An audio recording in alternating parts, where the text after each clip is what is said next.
Hey, good afternoon, everyone. Are you able to see me and hear me all right?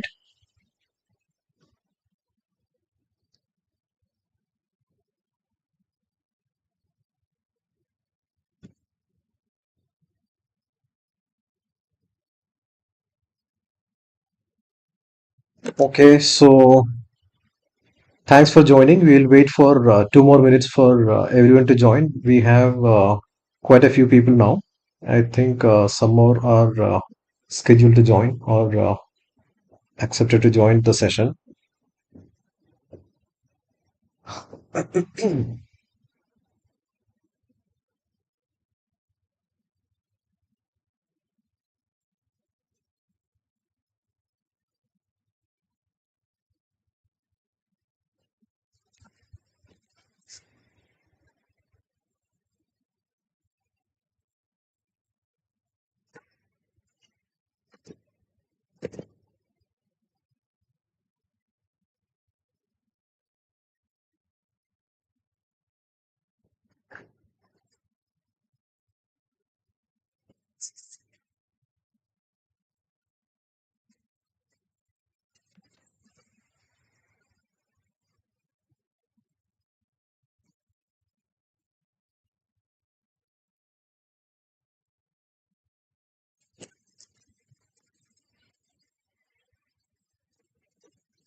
Okay, I think it's 2 o'clock and we have about 750 people.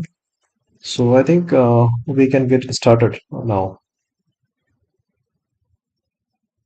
Okay, anytime if you find any difficulty to hear or see me, or if you're not able to see the presentation or anything, we can put in the chat box and I'm frequently watching that.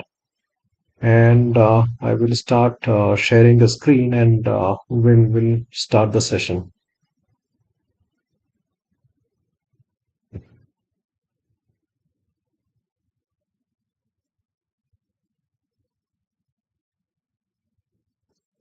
So you can see the presentation, right?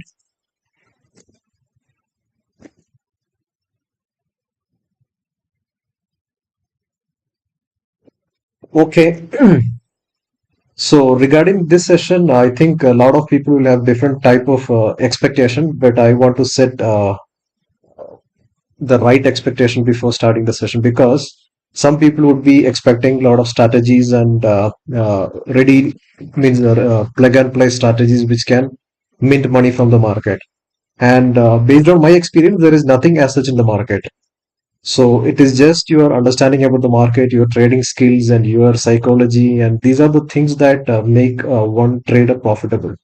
So there are a lot of people who predict the market extremely well. I know, but when it comes to the actual trading, they may not be that profitable because they may screw up one day, or they may be consistently making money for 10 days, and 11th day they'll be screwing up all the profit that they earned in 10 days.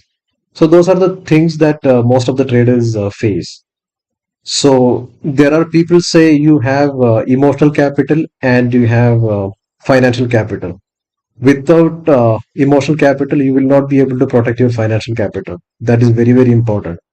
But even if your financial capital is little lower, but if your emotional capital is very strong, you will be able to grow your account and make a very good financial background or backup. So that is the importance of your psychology and emotional capital. So I'll be covering here more about the nuances of the trading, which most of the people are missing because people say you need to buy low and sell high to make money. But what I can see in the market is people buy high and sell low because when the market goes up, people think that okay, it will go forever. Or certain times when it is continuously moving up, people think that okay, it has moved up a lot, so they'll start shorting. But when it is actually not moving or it is swinging, and it is showing a sign of breakout, people simply go ahead and buy, and they get trapped. So just I will cover what to focus or what to learn to avoid those pitfalls. That's what I'm trying to cover here. And this is what exactly I did during the market feed session also. And we had very good result for those traders. But still, there are some people they may not be able to understand or follow what I was teaching, and I am not claiming 100% success rate there. Definitely, there are a lot of people who were not able to follow it.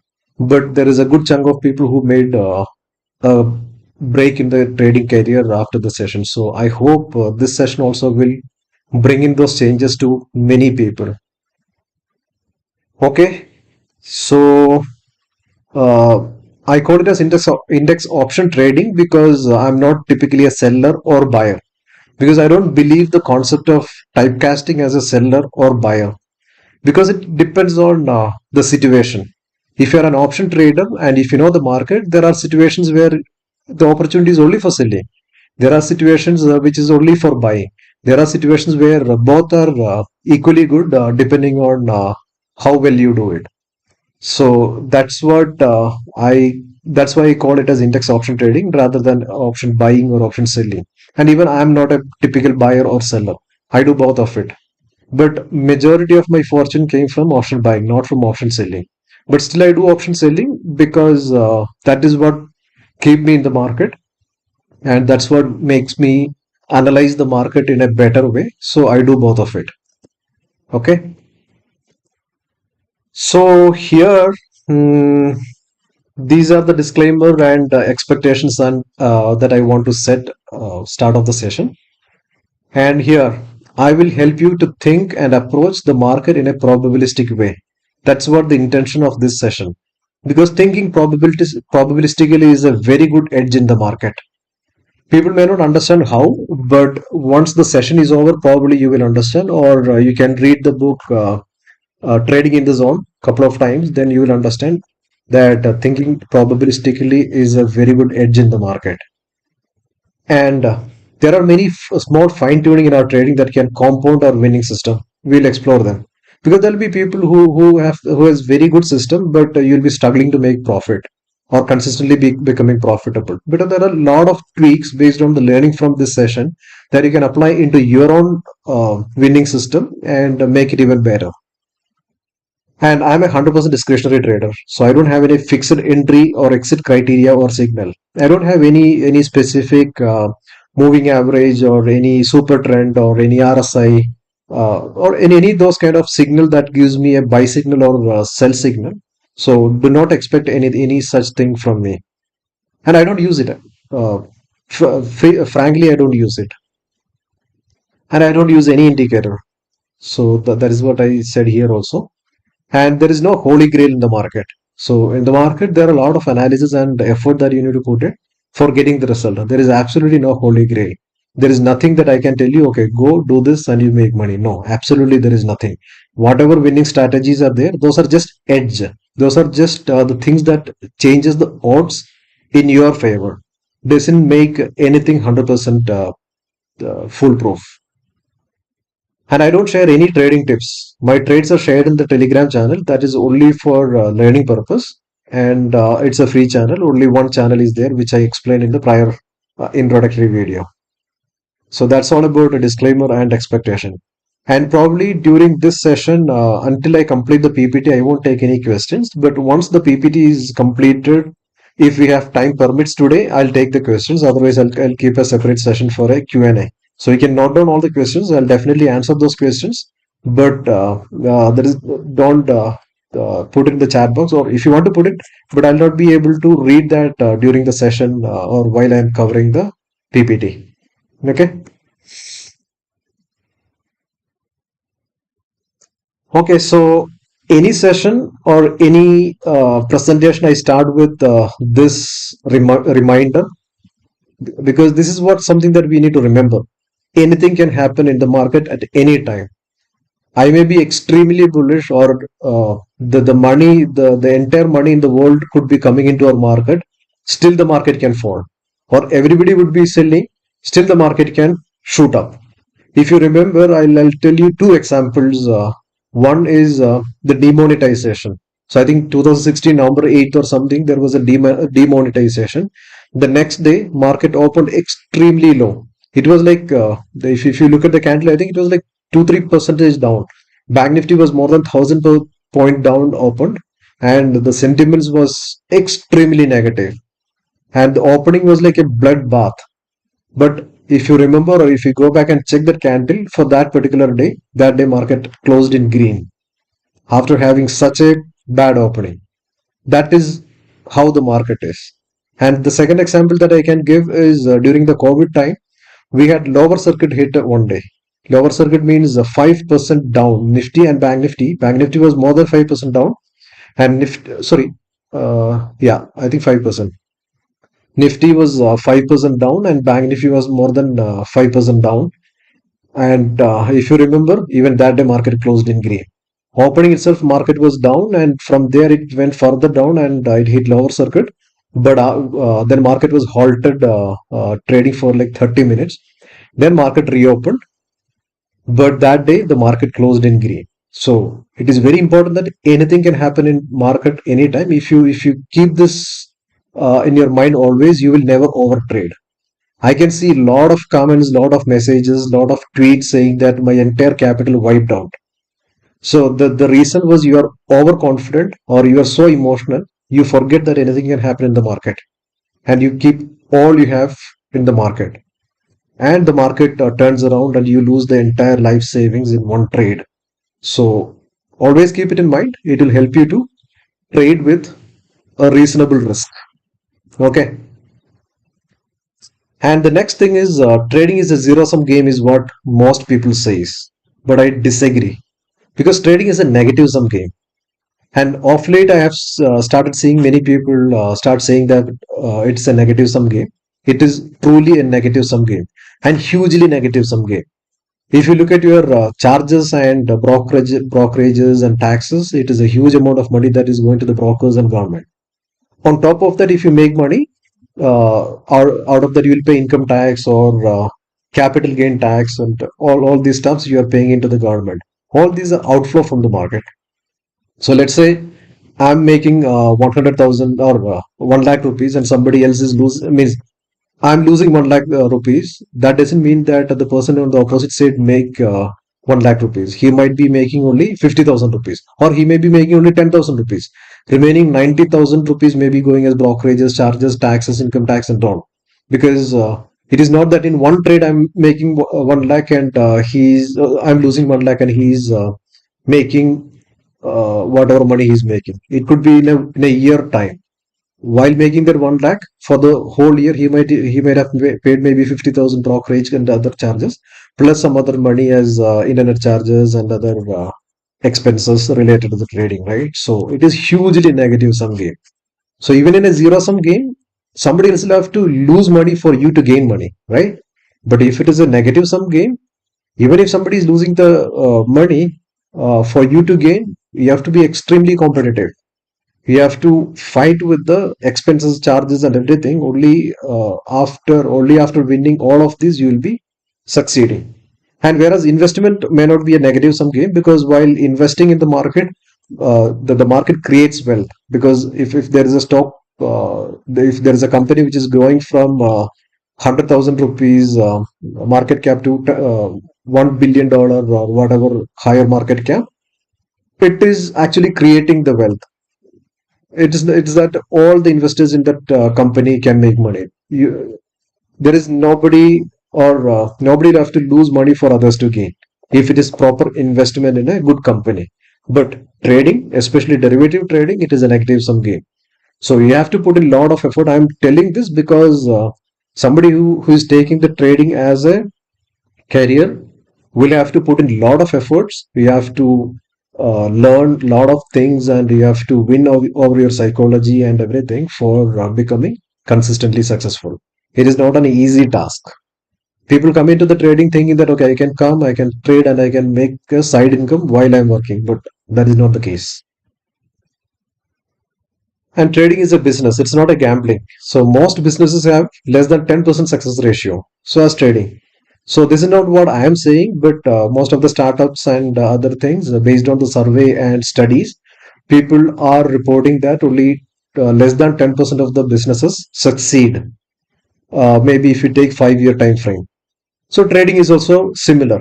It is not that okay, all the traders are making money, neither all the businessmen are making money. And so many people are coming into the trading because ease of entry. It is very easy to open a brokerage account and start the trading, right? So many people are getting attracted.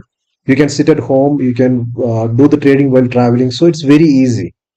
But this ease of entry brings a lot of people into it. You need to you need to compensate that factor with execution excellence.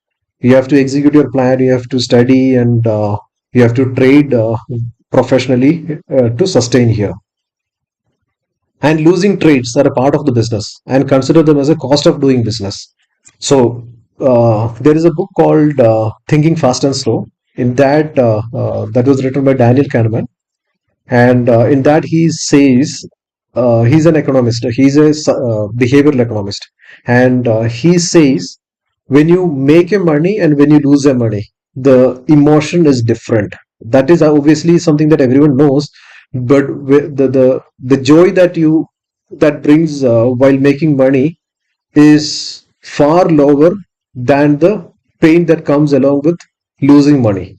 Let's say you are losing like 10 rupees, and the amount of pain that you go through while losing the 10 rupee, the equivalent happiness, if you need to get, you should at least get maybe 30-40 rupees. That's what the study says.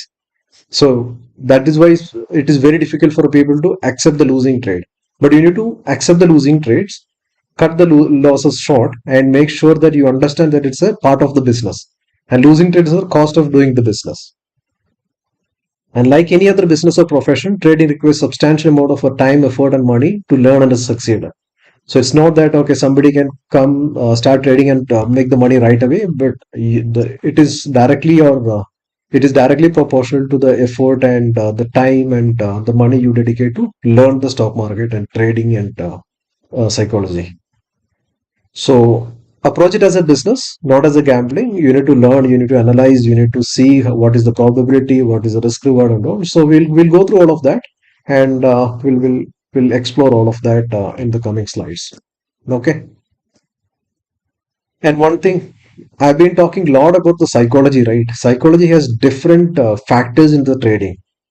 So here, 1% win in the market because only that much of means approximately 10% of the people are winning in the market if you consider investment also. Means if you consider, but the people who are actually beating the market with more than FD interest rate, it is less than 1% of the traders.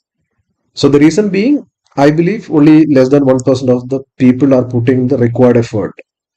And the people who are trading in the options market, many of them may not be knowing what is option and how the pricing is done, and majority of the movement what is happening in the options, they don't know how it is happening.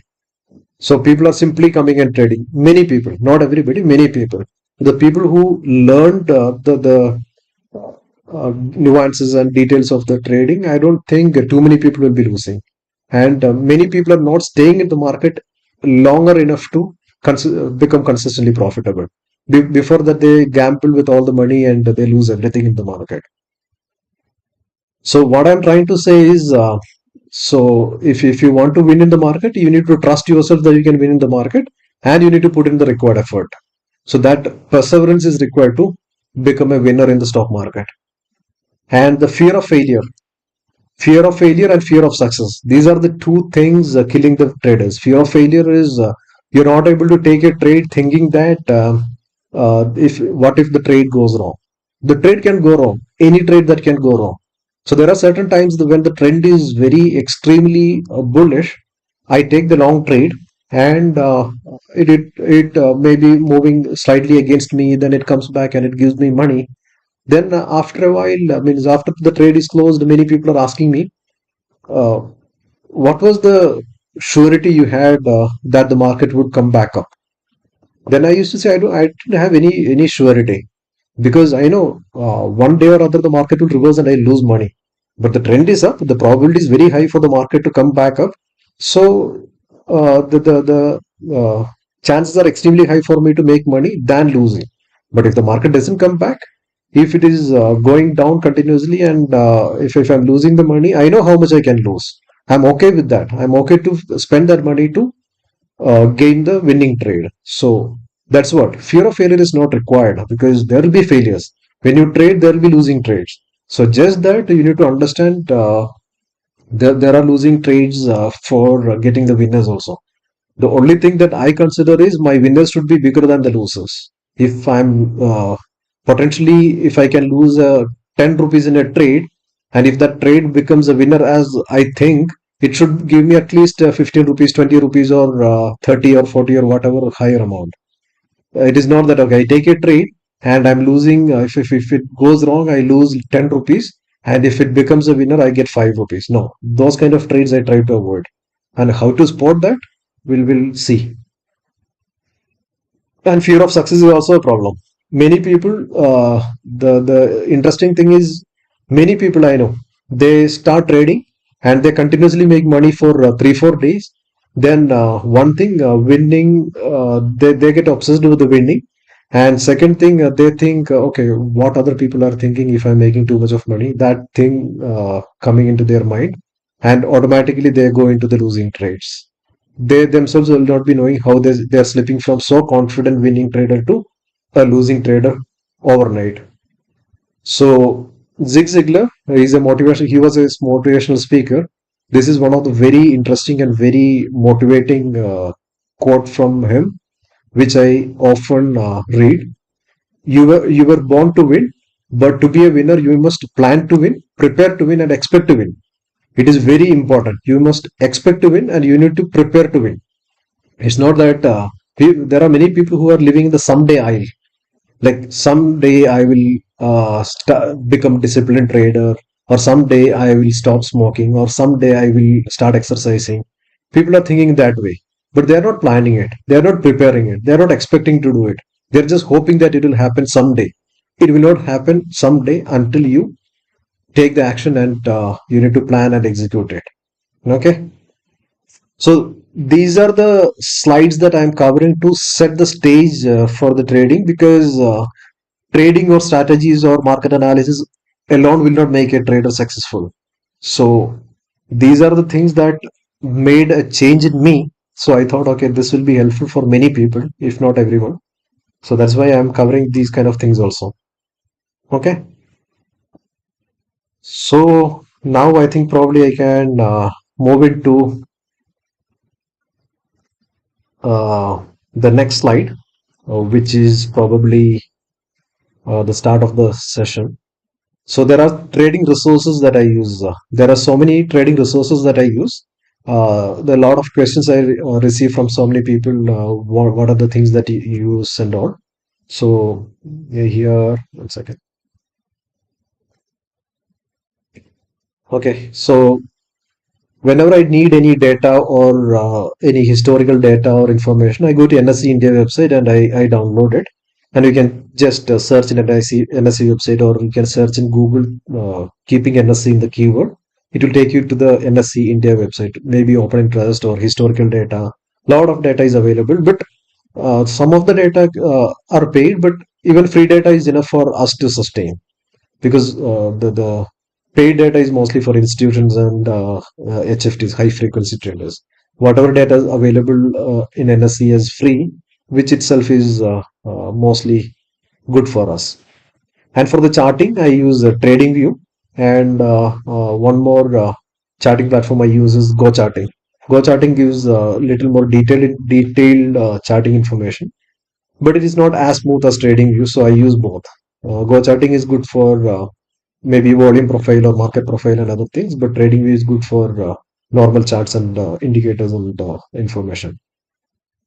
And for any data release and other stuffs, most people are using investing.com, but I prefer to use tradingeconomics.com, because most of the time, even Indian data, it is releasing real time. Like if there is a time mentioned, And if you keep it open, I often find that trading economics provide the data release real time, like interest rate decision or many other things like PMI and other kind of data. It is coming real time.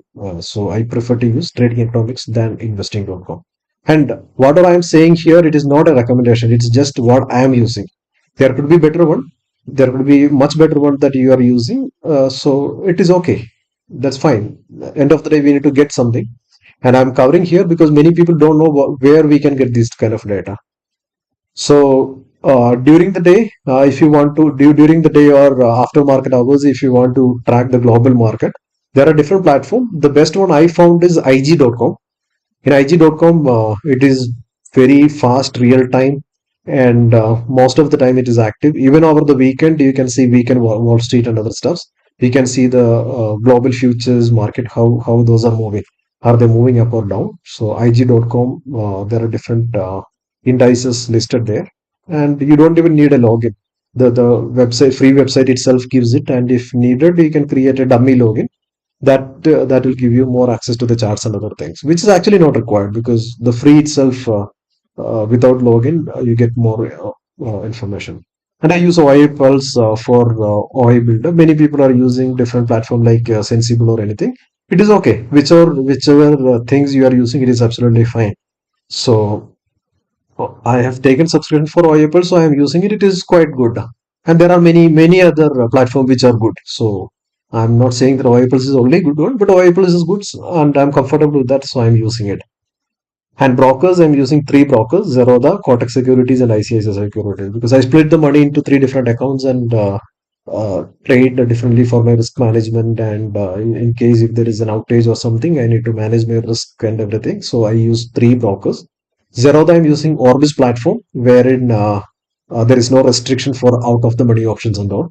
But the restriction here in Orbis will be you will not be able to invest in this in the stocks, and you will not be able to do the pledging also. That is the restriction with the Zerodha Orbis. But trading derivatives, there is no restriction. But BSE derivatives are not, Sensex options are not available in Orbis.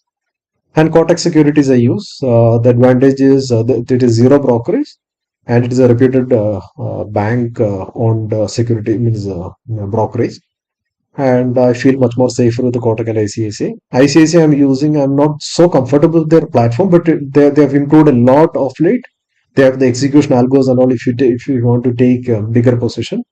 And the biggest advantage is my bank account is ICICI, so I can seamlessly transfer money in and out. So the primary platform for trading I use is Zerodha, because from my experience, their platform is extremely good. There could be many other, but these are the three brokers I'm using.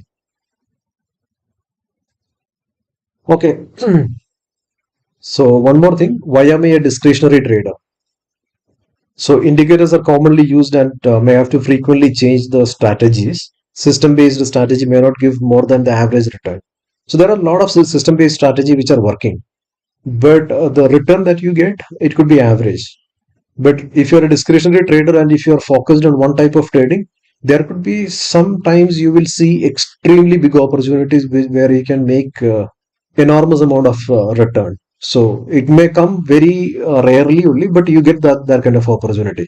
But once you become based trader, it will be very difficult for you to focus on such things. And there are big institutions in the market. They got advanced systems and algos. Their systems are very advanced. And if there is any system-based strategy that can mint higher than the average return, definitely their system will scan it and their system will be able to find out those kind of opportunities. And they'll deploy large amount of capital, which will fade out the higher return. So that is the reason. These are the reasons. And uh, these are the reasons I want to stick as a discretionary trader. And trading only indices help me to keep watching the same indices for so many years. And that helps me to understand the nuances of different moves. Like until recently, I was trading only in Bank Nifty. So I was so familiar with most of the Bank Nifty patterns and other stuffs. I have intraday charts saved for so many years. Plus, I keep watching the stocks which are contributing to the Bank Nifty moves like HDFC Bank, ICICI Bank, IndusInd Bank, or Kotak Mahindra and Axis Bank, all these stocks, I watch very closely. So how their moves are contributing to the indices and all. And one simple observation which I've been experiencing for like 3 4 years, I can tell you, you can go back and check, or we can check that in future. Kotak Mahindra Bank is a contra stock. When most of the banking stocks and the banking indices are in Bank Nifty is going up, Kotak Mahindra mostly goes down. When uh, Bank Nifty is moving down along with most other stocks, Kotak Mahindra Bank would be ideally going up. So it's inverse. So that's one observation. Similarly, there are lot many things. There are certain stock they use for managing the index, which you can clearly visible, which is clearly visible when you keep on juggling through the stocks, which are the high weighted stocks. Okay,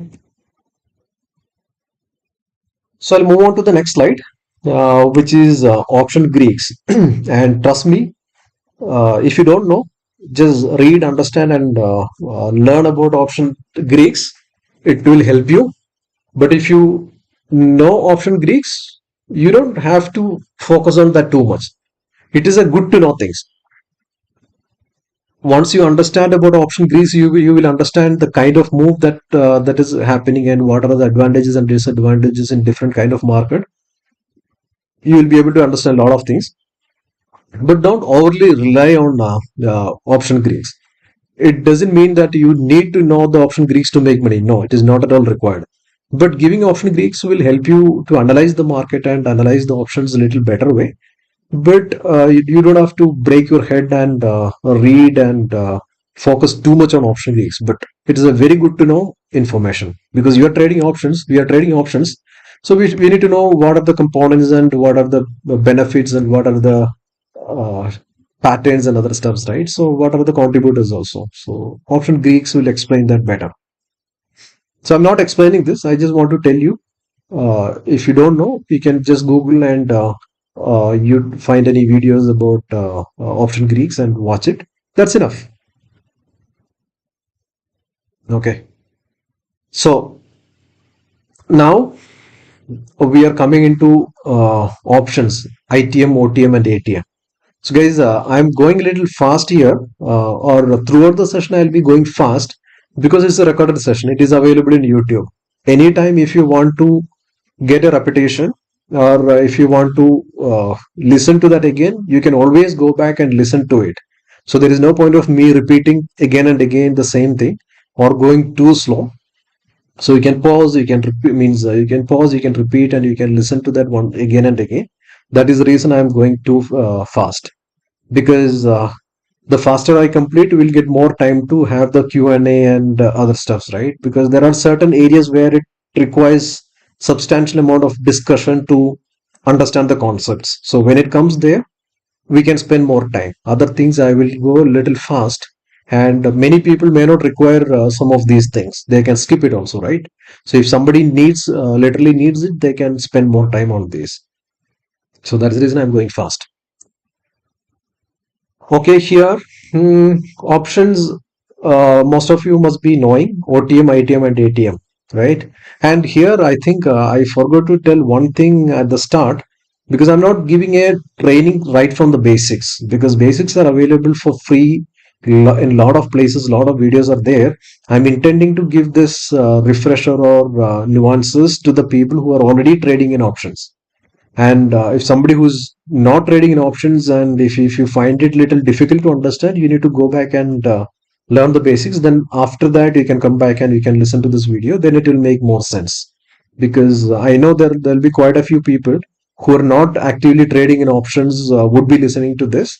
It will be a little difficult for you to grab at the first place. But once you learn the basics and come back, or once you execute few trades in options and come back, it will make much more sense to you. Okay. So ITM in the money, ATM at the money, and OTM out of the money. So the pros and cons. So many people ask me how I select the strike prices. Typically, I love to trade on at the money options, because when the market moves reasonably good, that gives you the better risk reward ratio. OTMs give you extremely good money as a buyer when the market moves drastically. Like when there is a like 1%, 2% or 3% move in the index, OTM gives like enormous amount of return.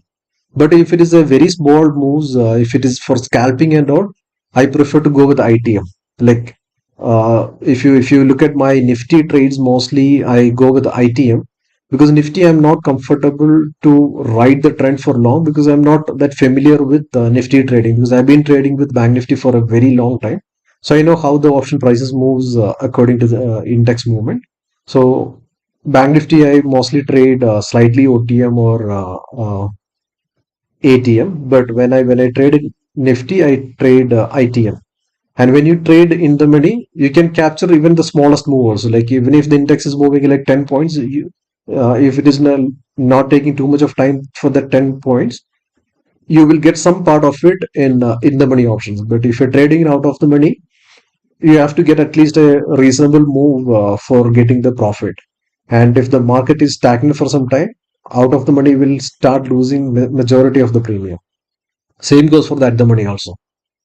So while trading, OTM prices multiply very easily, like zero hero trades, and there are when you're expecting huge volatility or huge movement, and the OTM prices are very low. It is okay to trade out of the money as a buyer, and ITM and ATM, it doesn't multiply.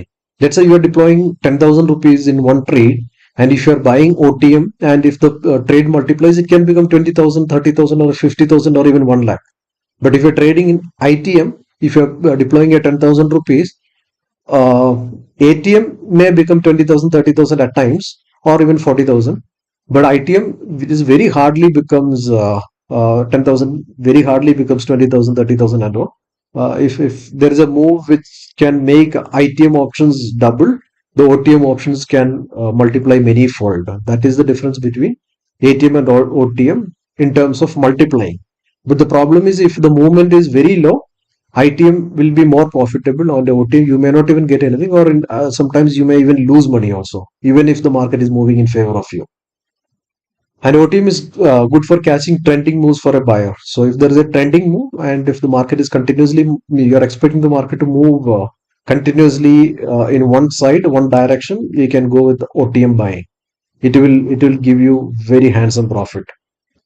And ITM and ATM is good for scalping for a buyer and seller. Even for a seller, for scalping few points, at the money or in the money selling is very good. And OTM, safe for selling in a boring market because when there are times when the market is like in a consolidation phase and it is not giving any trade. Like predominantly, I'm an option buyer, but when I'm seeing that I don't get any buying trade opportunities, I'm waiting for a trade. I'll be tend to do the unnecessary trades, right? Because we are waiting for a trade for very long time. Then after waiting for 1 hour, 2 hours, if the opportunity doesn't come, we might try to grab the half-baked opportunities. Just to avoid that, while waiting for a perfect buy opportunity, I do some OTM selling. And as long as the market is moving sideways and if it is boring, it will keep on giving me some premium decay. And anytime if it starts moving and if it breaks out and the OTM selling is giving me some small loss, that means the market starts moving and it is ready to give me a buying opportunity. In that time, I just exit the selling trade, regardless of profit or loss, because my selling trade will be very small quantity compared to my buying trade, and it will be like if it is OTM, even if it gives a loss, it will be very minor loss which I can ignore and I can grab very easily that from the buying trades. So OTM selling is a stopgap arrangement for me. And for as a seller, if you want to grab a what to say trending move, it's always good for it's always good to sell ITM or ATM. So you are expecting a trending move in the market, and if you are going ahead and selling the OTM, you may hardly get 10 rupee, 20 rupees per share profit, which may not be a good option considering the risk reward, right? But if you're expecting a trending move And imagine Bank Nifty at the money option is trading at 250 rupees. You are selling it, and the market is moving like 300 points in favor of you, and it becomes 75 rupees. That means you are getting 175 points as profit, right?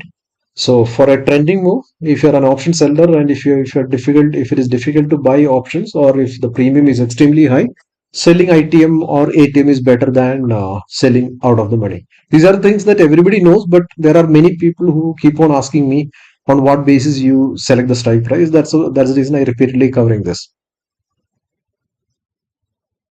And OTM can earn consistent, but one large means when you are a seller, selling OTM options can earn you consistent money. But the problem is one large move can take multiple trades profit if there is no stop loss. But if there is a stop loss, it can get frequently since the movement is higher in percentage terms. Let's say you are somebody who is selling a Bank Nifty options which is worth maybe 30 rupees. Consistently, you are selling 30 rupees. Most of the times that goes to zero and you make money. But the problem is when the market is volatile, this 30 rupee option will go to 40, 50, 60, 70, then come back to zero. And when it moves into that kind of situation, your stop loss will multiple times get hit. Like you sell for 30, you keep a stop loss at 40, and it hit the stop loss, go to 40, 50, then comes back. Maybe you will re-enter and you will make some points, but the frequency of hitting stop loss will be very high. Imagine you are not hitting placing a stop loss. You are selling it for 30, it went to 40, 50, 60, 70, and came back to zero. You made 30 rupees. Next time also you did that. Next time you sold for 30 rupees and it directly came to zero. Next time again it went to like 50 rupees and came back to zero. Next time you're again selling another next week and again you're selling for 30 rupees. It went to like 40, 50, 60, 70, 80, 100, 200, and there is no stop. Many people get trapped this way, and it is not imaginary. When you listen from me about this, many people feel that okay, what stupidity? Who will be that kind of stupid? But this is what actually happens in the market for the people who are selling OTM options. So be mindful about this fact while you are selling OTM options. That is the reason I rarely sell OTM options, and whenever I sell, it is only while waiting for the setup. And whenever it breaks out and whenever it starts seeing the loss, I just get the heck out of it. I don't keep it. So if your bread and butter is option selling, and if you are poor in risk management, I would suggest means I prefer to do it in ITM or ATM than doing it in FAR OTM, because when you make profit you make in pennies, and when you make losses you will make in dollars. That's what happens with the penny option sellers. Imagine you are a at the money option seller. You are selling options worth 200 rupees always, and whenever the market comes in favor of you, you make most out of it. Maybe the entire 200 will be your profit. And when you go wrong, maybe 100 points you might be cutting the losses. 200 become 300, you cut the losses, and the frequency could be most of the time it will be more than 50% you will be gaining. That is what actually happens with the ATM selling. And even if the trade extremely goes wrong, and imagine you are not keeping the stop loss, that 200 become 600 maybe. Extreme worst case, right? In extreme worst case, it maybe becomes 600 one day. That will be only three times of profit. But when you sell out of the money options for 10 rupees, and if when it becomes 100 rupees, it is taking away 10 times profit. Or when it becomes 200 rupees, it takes out 20 times profit. So consider these things. It is not that, okay, I'm putting a case to you and telling that, okay, this is the right thing. No, there could be multiple other right things, but consider these facts, analyze these facts, and observe it and find out the right balance for you. Maybe you can sell OTM and combination of OTM and ATM and ATM, or means whatever ways suits for you. You can find out, but consider these risk parameters also while trading in options. And buying I covered already. That's the reason I was covering in the about the selling in the second half. Okay, so. Hmm.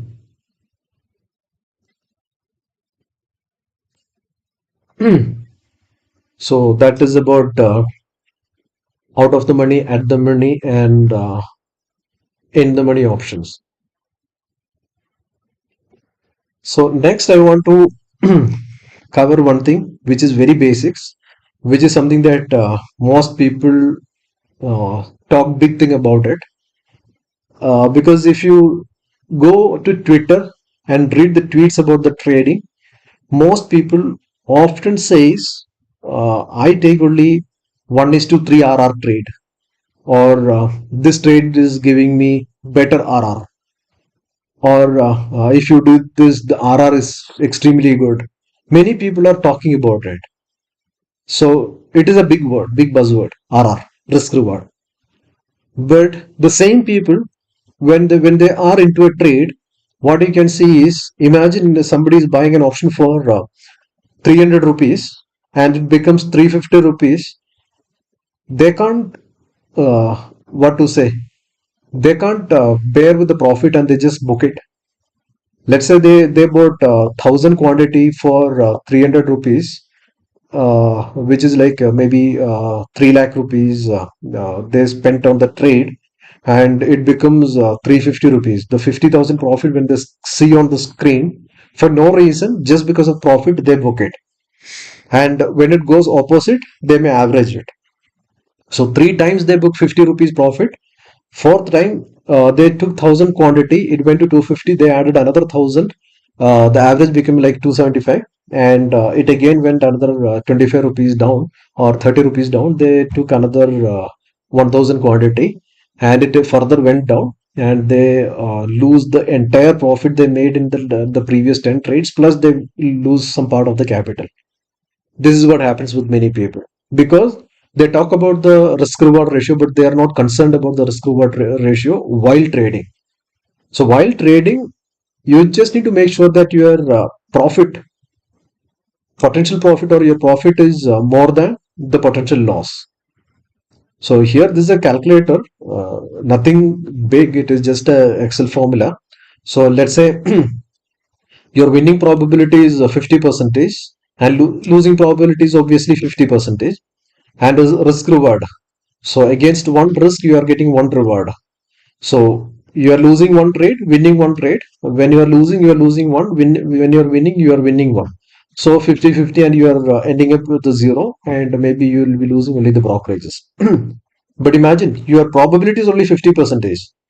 So winning probability 50 percentage, losing probability is 50 percentage. Your risk reward ratio is 2 is to 1. So 1 is to 2. So when you are losing 10 rupees. When you are winning, you are losing 20, sorry, when you're winning, you are winning 20 rupees. When you're losing, you are losing only 10 rupees. So in such cases, on an average, a series of trades, you will be net profitable for about 17 percentage. So that's how it plays around. In this, if you keep changing the winning probability, losing probability, and risk reward ratio, it will tell you approximately how much will be the profitability. Like, even if you have like 75 percentage winning ratio, 75% of your trades are winners, but 25% of the trades are losers. I think that formula is incorrect. So here, yeah, your risk reward, I think I did update here, but if it is 1 is to 1, you'll be profitable, but I think this formula is incorrect.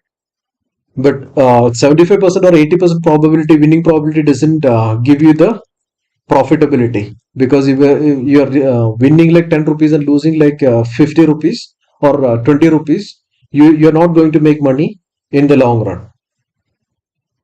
See here, maybe 75%, 25% is losing probability, and 1 is to 1 risk reward ratio, you are getting 25 percentage, but probably your 0.5% is the risk reward. You are getting only 8 percentage. Let's say you are winning 20 rupees and losing 100 rupees, like 0.2 percentage is the winning ratio, then net to net you will be losing the money. So always consider winning ratio along with risk reward ratio, because make sure that your winners are better than the losers. In a trade, if your potential loss is like 10,000 rupees, the potential profit in that trade should be more than 10,000 rupees. That's what you need to consider. That's how I look at the trades. Because when you're taking the trades right near the resistance and you're taking a long trade, it's very difficult unless the market breaks out and gives you a handsome profit. It's difficult, right? So, and when you are into the trades also, for no reason, don't book the profit.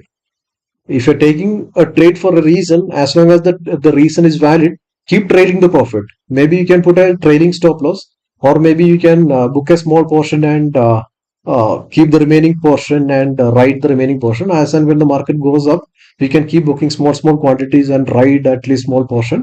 So that will help you. So that I will cover how to get these kind of better trades. There is another slide for that, but always remember that risk reward ratio is most important and equally or more important than the probability. Probability is also important, but risk reward ratio is much more important. Without a good risk reward ratio, many people become losing traders, and that is the highest reason why people are not consistently successful, or in a longer time scale people are not successful, because their losers are big and winners are small. Okay. Okay. The next thing is risk management,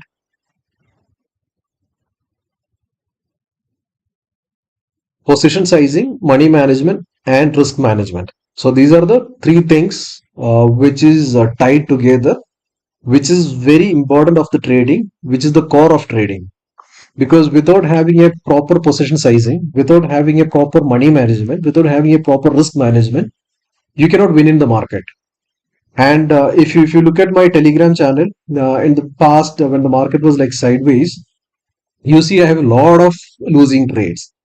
And most of the trades I was losing like small points, 10 points, 20 points, 5 points, 2 points, and all. But when the winning trade comes in, it was coming in, maybe many of the trades were like doubling, tripling, and moving up substantially, right? So that is the importance of risk reward ratio also, plus position sizing also. If you are not sizing your position properly, when you get into the losing trades, it will take out more money. And if you're not managing your money, what happens is 10 days you are winning. All the winnings you are compounding and taking the trades are on 11th day. 11th day, if you're losing a small percentage also, you will be losing most of the profits you earned in the previous 10 days. So that is the importance of position sizing and money management. So I'll tell you how I do it. Just give me a second. Let me grab some water.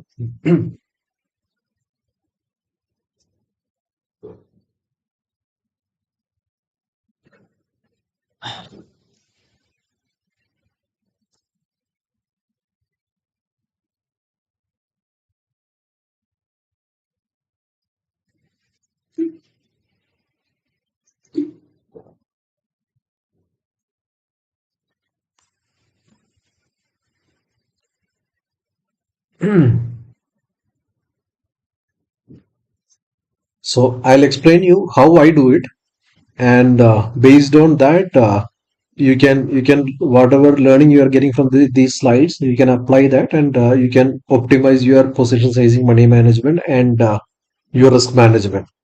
It's not that this may not work for everybody, because depending on the trading strategies and trading styles and psychology, you may have to find out something good for you. Okay. So I usually trade with fixed capital, not fixed quantity.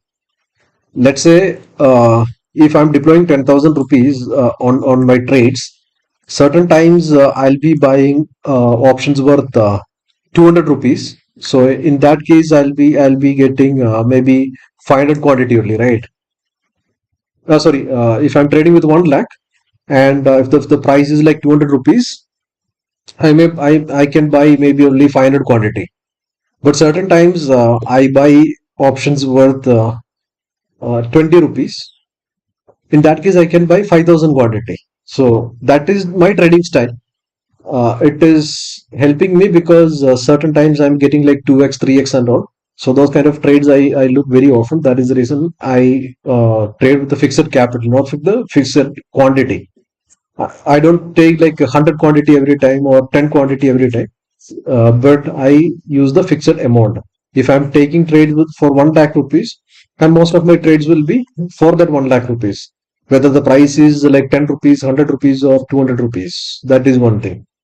And only 10% of the total trading capital keep it in the trading account. That is one good practice, because when I am an option buyer, it is not wise to take a trade with the entire trading capital, because if your trading capital is like 2 lakh rupees, if my trading capital is like 2 lakh rupees, I prefer to keep only 20,000 in the trading account, and I do the option buying only for that 20,000, because it is not wise to risk more than 10%. Even 10% is extremely high for option buying.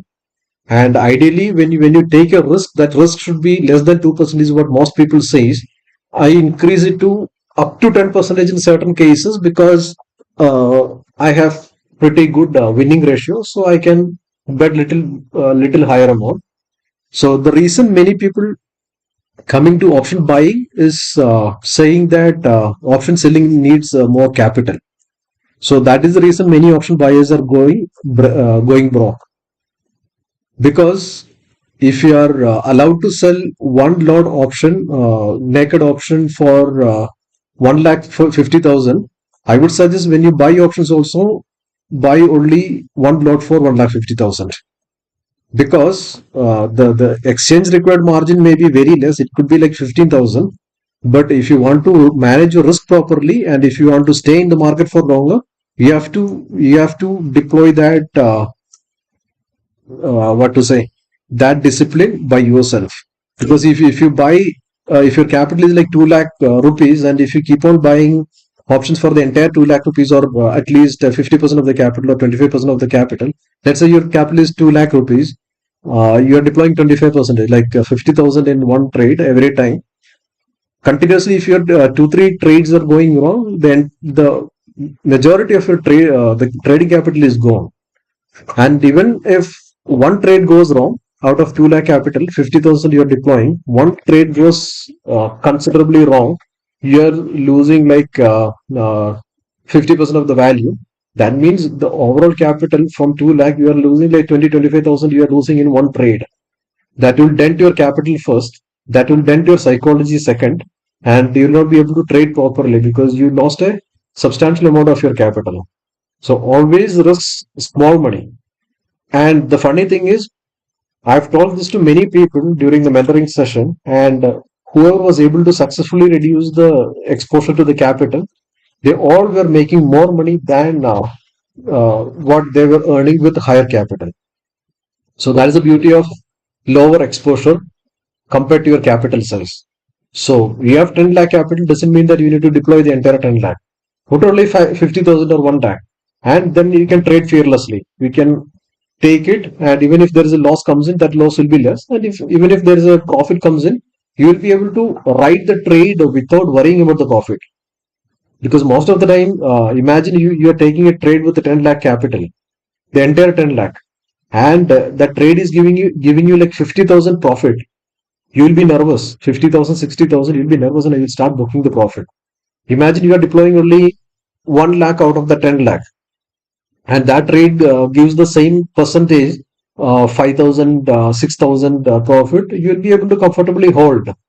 If there is no reason to exit the trade, you will be able to hold the trade.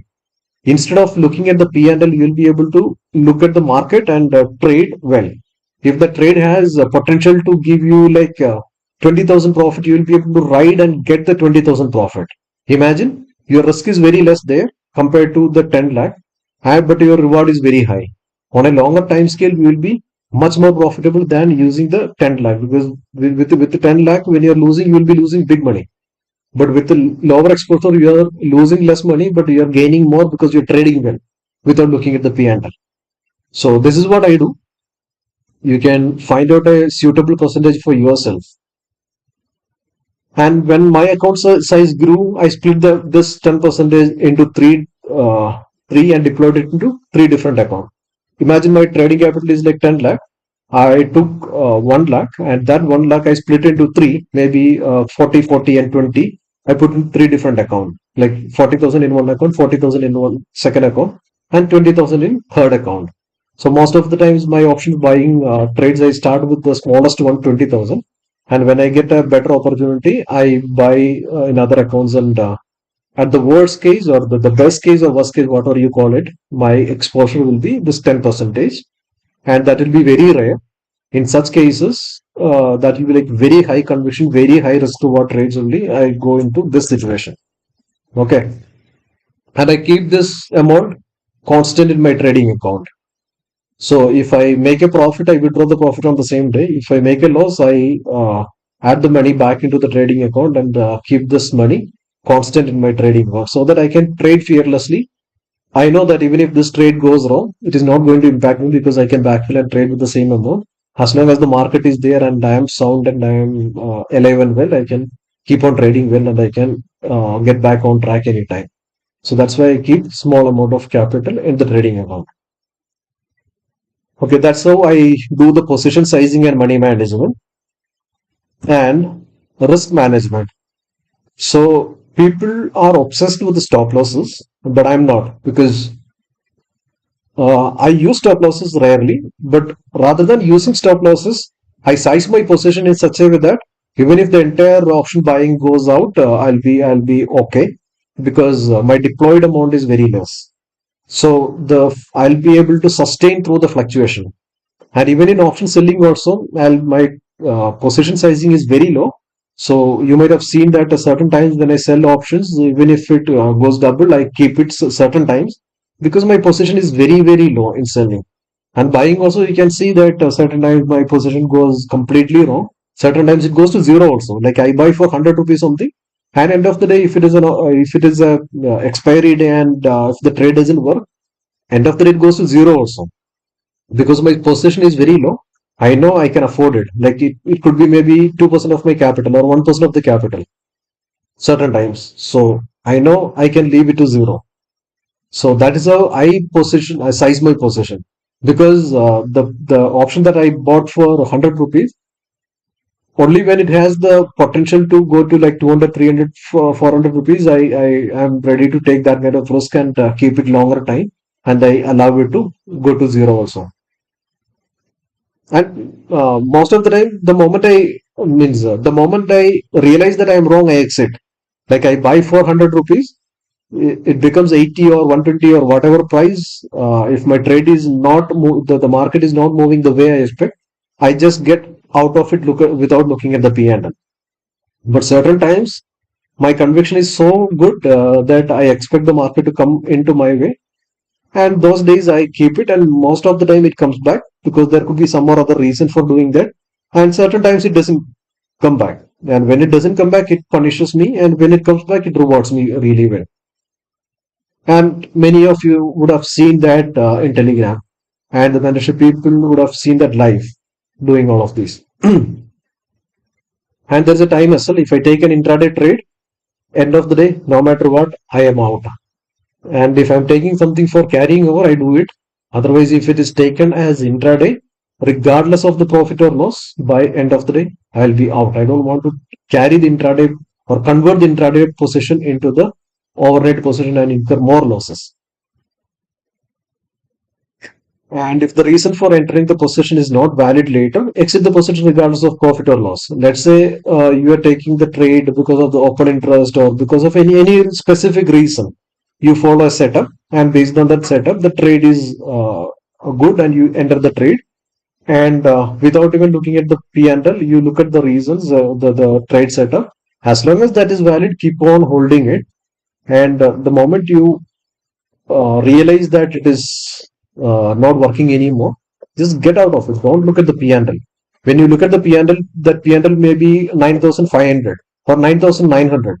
You think that, okay, if there is a 100 more, it will be 10,000 and you may not exit. But without giving you that profit, it can start sliding to 8,000, 6,000. Then it comes to 4,000. Then you, okay, next time it comes to 5,000, I'll book. It may not even come to that amount. So don't look at the P&L. Look at the trade. As long as the trade is working, keep holding it. As long as the moment that the trade is not working, just get the heck out of it. And whenever I do the sell option, I always have the hedge. So there are two reasons: one for the margin benefit and one for avoiding the unlimited loss. So even Bank Nifty, it could be maybe 700 or even 1,000 points away, but at least it can save me from the unlimited loss. Just that any black swan event happens will not uh, drive me out of business and life. So I just keep some edge always for the off season. So that's how I manage the rest. Certain times I keep SL, but most of the time I keep position size and my view. As long as my view is intact, I keep the position. The moment my view is not working, I get out of it. Okay. So it's too much in one stretch. So let me see some comments and see if there is any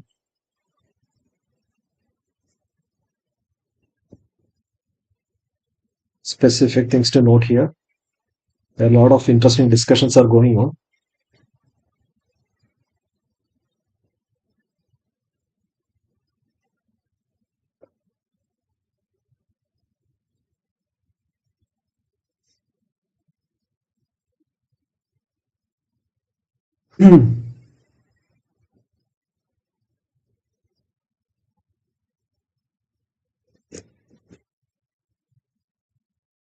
Okay, not trading was a lot of interesting discussions are going on in the comments. So, do you do fib analysis? Fib, I don't do.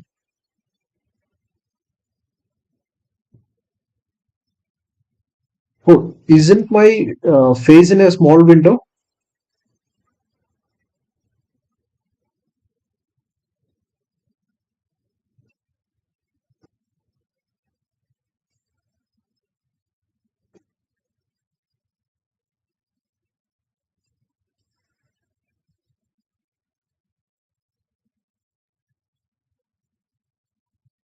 I thought my phase was there in the small window.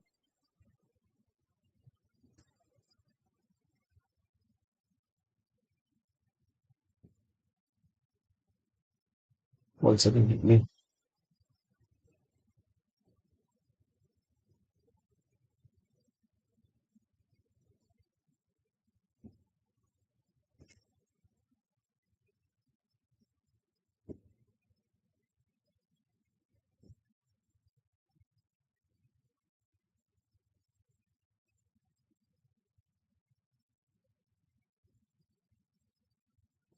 Okay,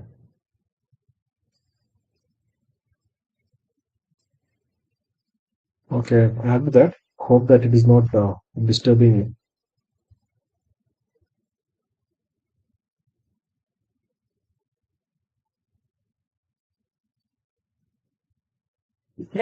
So I guess trade in.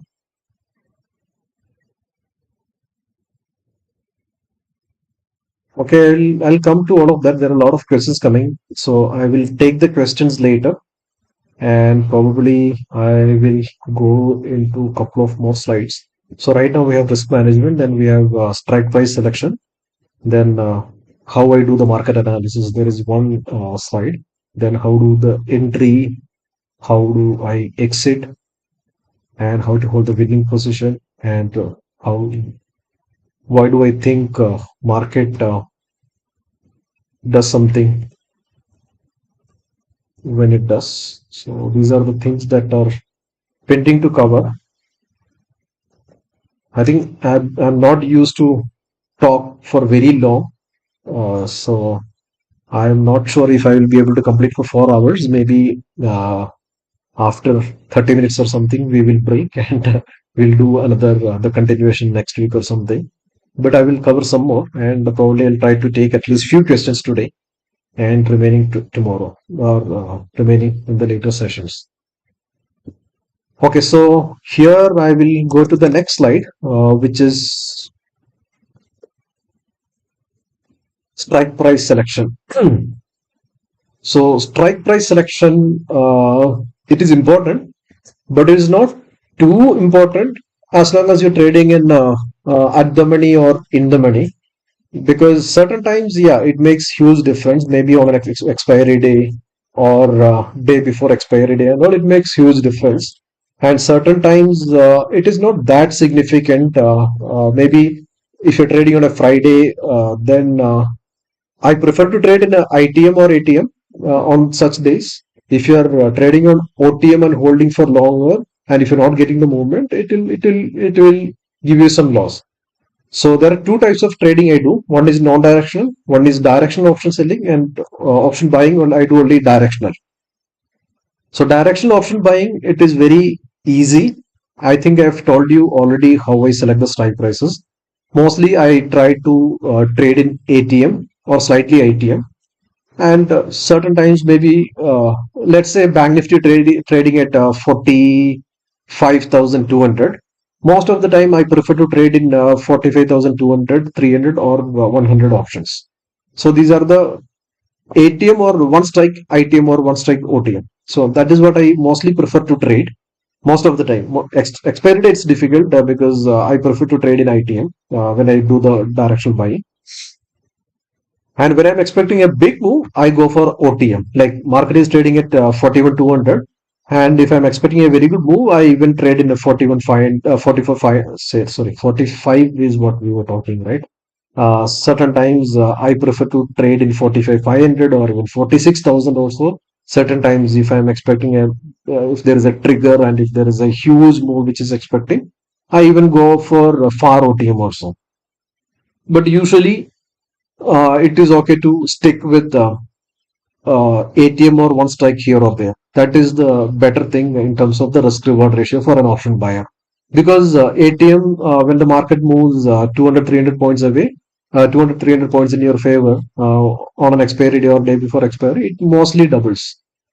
And on other days also, it gives handsome return. So that's why ATM is most beneficial for directional option buying.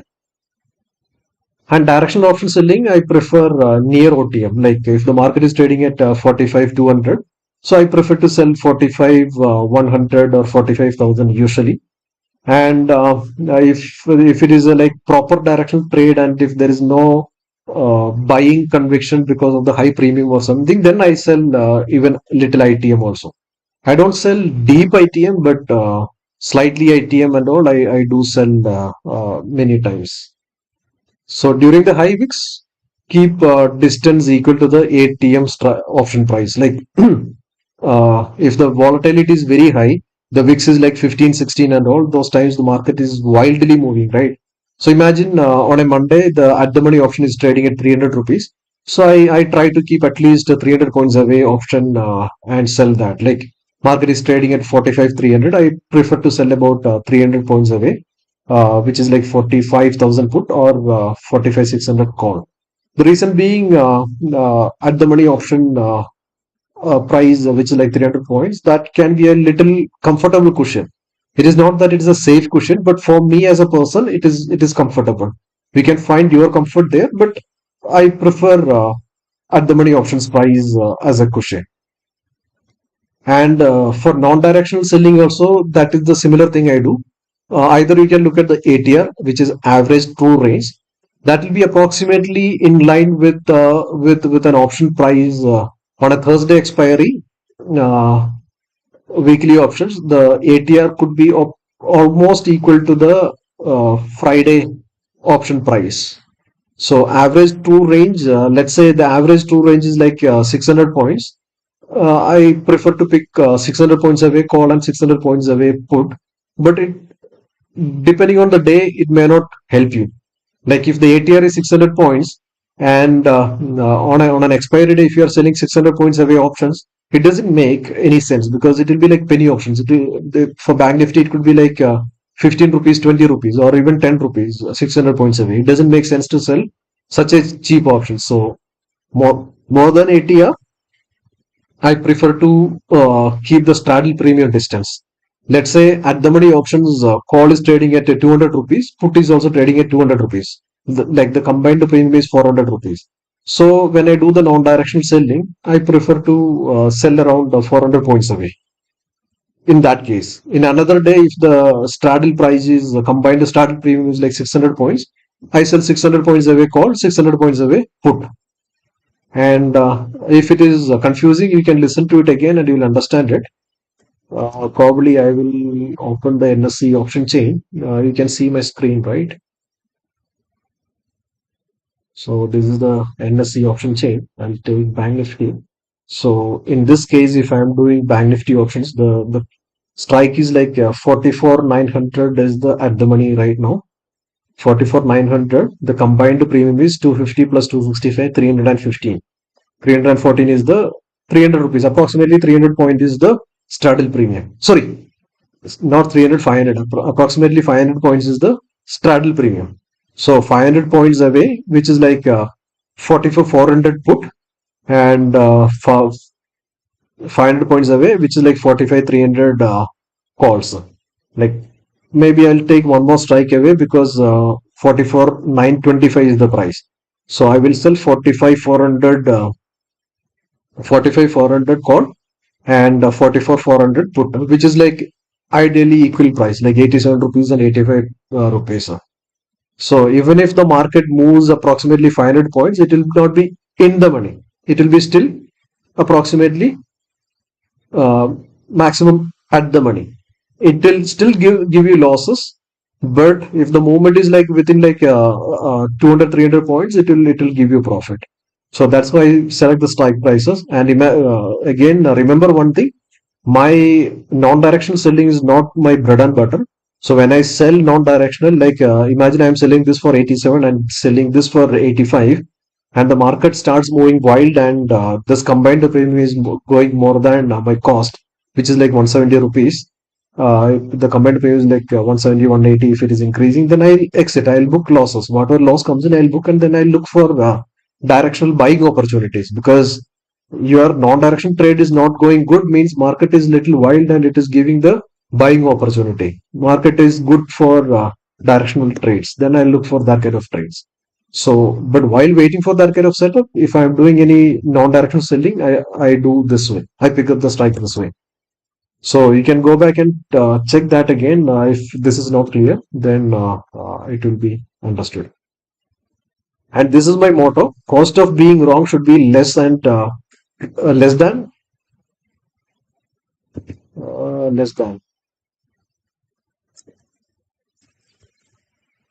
So your cost of being wrong should be less than the reward for being right. That's one thing I keep in mind while selecting the strike prices. Because when you select a wrong strike prices, like for a directional option selling, if you keep selecting the far OTM price, far OTM options, you gain very minimal amount while winning. But when the market is moving against you, it may give a pain also, right? So that's what. Depending on the situation, you need to pick up the strike price. But for buying and all, as long as you are trading in ATM or ITM, most of the time it will be okay. It is not going to trouble you. And OTM, when you are expecting a huge move, and when you're doing the scalping trades and small movements, do maximum ITM. That's the only thing I think we need to consider while doing the strike price selection. Selling it is much more important.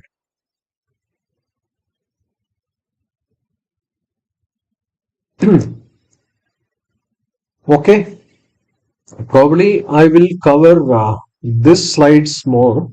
Then we will stop and we will do the remaining probably next week, because my energy level is dropping. I'm continuously talking after a long time. Okay. So the next is market analysis. So so many people are asking me how I decide the trend, what kind of analysis I do. So I'll just tell you what are the parameters or what are the things that I consider. And some of these are explained in the future slides, but not everything in detail. Because some of these are like available as a different course. Some of them you need to learn separately. It is not wise for me to cover those things here. And there are better qualified people who are specialized in each of these things. so that you will get better understanding. Because since I am doing all of this, I may not be an expert in everything, but I consider everything and I give weightage depending on the situation.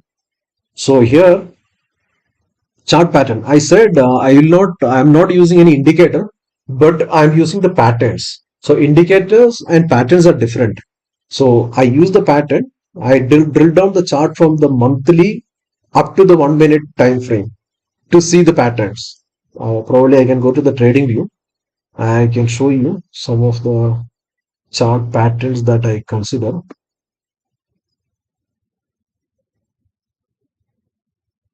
Okay, this is the Bank Nifty chart. Okay, so on the Bank Nifty chart, first every morning I go to the monthly. Monthly usually there is nothing significant, but if you look at here, a shooting star pattern is emerging, which you need to be watchful about it. And here, sorry, that was not monthly, that was quarterly. Even monthly also, you are getting that shooting star is forming. But it is too early to conclude that it is going to be a shooting star because it's start of the month only. So next weekly, yes, last week was a shooting star in the Bank Nifty spot, which is dangerous. If there is a gap down comes in and if there is a follow up red candle comes in, it can be a proper reversal candle, which can be dangerous. So it is not a time to become insanely bullish because this is little alarming with high volume. And the next one, if you look at the daily, yeah, daily the trend has been on the upside. And after this chart, we are getting little downtrend. There was a bullish engulfing, which got invalidated then with the red candle, and the market made a lower low. And here, if you look at the swing high, this could be the immediate support level. So this pattern is what I consider mostly like swing high and swing low on the daily chart. If you look at here, this is the high, and as long as the market is keeping this high intact, I'll keep my buy on dip view intact. But right now, since the market is coming down, I'll be a little cautious. So if you come in the past also, see here, until here the market was bearish. Here in this swing, it did not break this low. So time to think of changing the view, but still not right. And here this swing high was cleared here. So yeah, it is becoming better. But until this it is cleared this high, we can't confidently say it's a trend reversal. So still it is a buy on dip as long as this low is not cleared and this high is cleared. So cautiously optimistic. Again, the market is coming down. This break did not clear this low. Again, it is coming back and clearing this high also. Again, becoming bullish.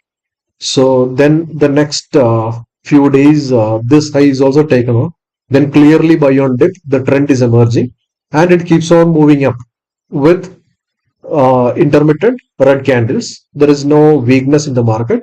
Again, sudden dip is coming. That dip is not taking out this low, this low. Maybe here and all it is taking out some lows, but it's not that significant as long as it is not taking out the prior low. And if you look at here, maybe hourly chart, when you split, this can be a swing low. And even that is also protected. Again, it is coming back. Another swing down, just 1 day affair. That is not breaking this one. Again, coming back, clearing this swing high, again going up. Here, this high is made, coming down, still buy on dip. This up to here it came, but this one is not good because without taking this high, it is coming back and breaking this low or even this low. So it is bearish, and then we are cautious and we are looking down. But the next swing did not clear this. Without clearing this, it is clearing this, and so each swing high and swing low, I'm watching very closely, and all the time frames like daily. Then I look at the hourly. Hourly also I look at the swing high, swing low concept, and then I go to the 30 minutes. Then I go to the 15 minutes, 5 minutes. These are the pre-market study I do. Then during the market hours, I look at the 3 minutes and 1 minute. And I look at the same kind of setup like swing high, swing low break and all. Like you see, Friday it was coming down, and from here it stopped making the low. Then it was like consolidating. It started breaking out, and here it broke this high. So it became bullish. I was expecting the market will go up, and this one also broke out. From here also it broke. It reached here, but suddenly from morning low it took resistance and it got sold off again. This was unexpected in my way of chart reading. So I look at the patterns, head and shoulder, the cup and handle. All these are like swing high, swing low based patterns. I look at those things and I consider those, and I look at the candlestick pattern also. So these things I consider from monthly up to 1 minute pattern, up to 1 minute chart. I look at these patterns. See, higher highs and lower lows I explained here. And I recently, maybe a few months back, I started studying the market profile because they are explaining the market concept really well. And started looking at the market with the market profile view also. And I look at the market health. I review the market health based on the market profile also. I'm not really only on the market profile, but along with all the other factors, I'm considering market profile. And recently, volume profile also I started looking at. So these are the courses you can study separately, and all the news release, data release, results, etc. And news and data release, most people find it extremely difficult because you see a positive data and the market is moving negative. You see a negative data and the market is moving positive. And when you look at that, it will be so confusing and so irritating, and you see the market is so manipulated, right? But it's actually not like that. If you look at these things carefully, it is very interesting because these news release, prior to the news release or data release, what was the move and what was the expectation, what is actually, and even if it is a news, if it is an expected news and unexpected news, and the reaction, immediate reaction and downward reaction, all these things matters in forming the market view based on these release and news. So what I do is, whenever these kind of, I save the intraday chart, like on this one, this is a 3 minute chart, right? So I take the snapshot, I copy this like this, then I go to the Excel, I save it, then I change it to like maybe 10 width or something, and I keep it with me, and I update the date here.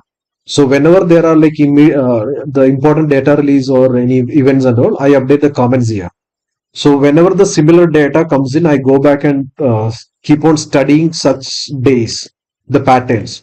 So when you do that, you can understand most of the time the similar situation results in similar chart pattern.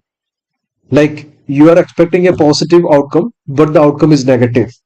And the last few days, the market move was like positive or negative or whatever. So depending when these combinations are coming together, you are getting mostly identical moves.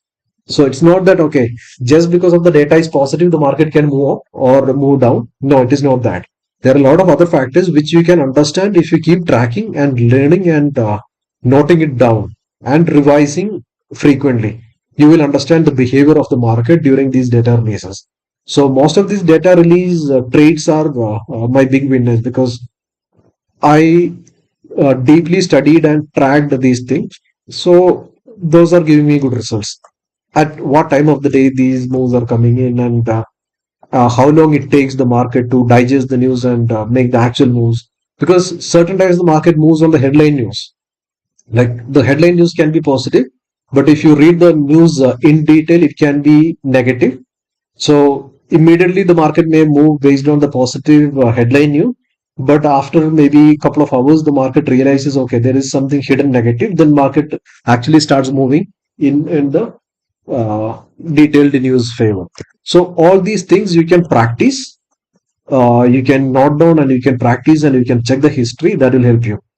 And that is the reason I told you after this session, you will not be able to immediately go and plug in, but you will understand more as to what to focus, where to focus, what to study, and how to study. That's what I'm trying to present here. Not that I'll not be able to make anybody right out of the gate profitable, or I cannot transfer my 12 years of learning in one session, but I can cut down your learning curve and I can make you learn what I learned in 12 years, I can make you learn within 6 months or 1 year. So with this guidance, if you apply the proper focus, you will be able to study these things within couple of months or couple of years time. You don't have to go through all the mistakes that I have gone through, and you don't have to spend a lot of times experimenting and finding out, okay, what is working and what is not working. So that's what I'm trying to do here. And data release news, then global market behavior. So global market behavior, it is most important when there are like global events. There are like war news, there are like Fed events, or there are some unexpected news. Those times, the global market behavior is very important. But on day-to-day, tick by tick movement, I suggest not to put lot of focus into the global market. Okay, Dow is falling, our market will fall. No. Dow is rising, our market will rise. No. Many people are approaching the market in that way, but actually it is not like that, and many times it will be confusing also. But it's always good to keep a track of it, because our market is moving up. But imagine US market Dow futures is moving like 500 points down. Yes, definitely there will be a significance, and there will be an impact on our market. But it is like a usual range of like 30, 40, 50 points, or even 100 points. It is moving up and down. I don't think it is going to make a lasting impact in our market. But if it is a more than usual movement, then it is definitely making an impact. Same goes for other asset classes like currency movement, like USD INR, dollar index, then commodities. Commodities mainly gold, crude, and other stuffs. And if there is an abnormal movement in these things, yes, then you need to consider that.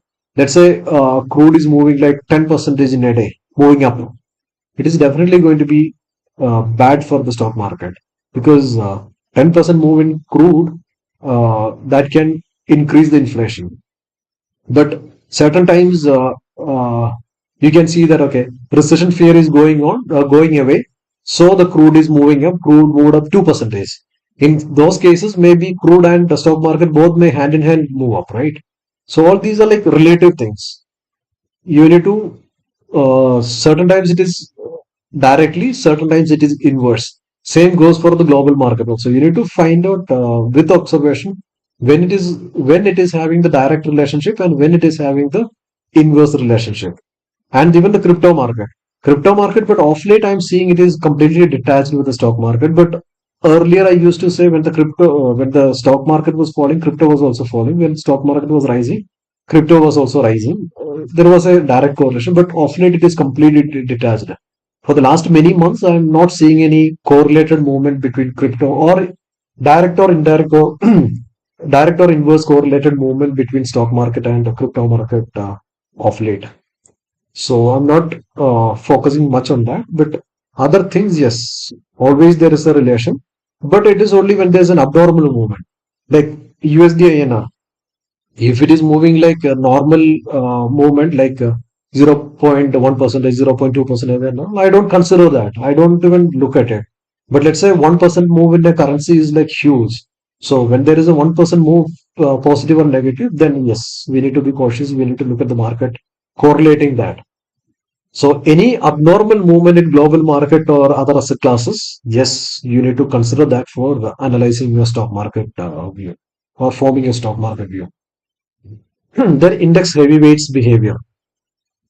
So Bank Nifty, it is HDFC Bank holding like 30, nearly 30%. ICICI Bank like 25% or something, or 21, 22% or something. Then other banks like Kotak, SBI, and Axis like maybe around approximately 10 plus percentage. IndusInd Bank like 6 percentage.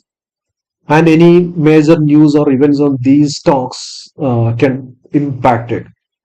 So tomorrow there is something like HDFC Bank MSCI news is there.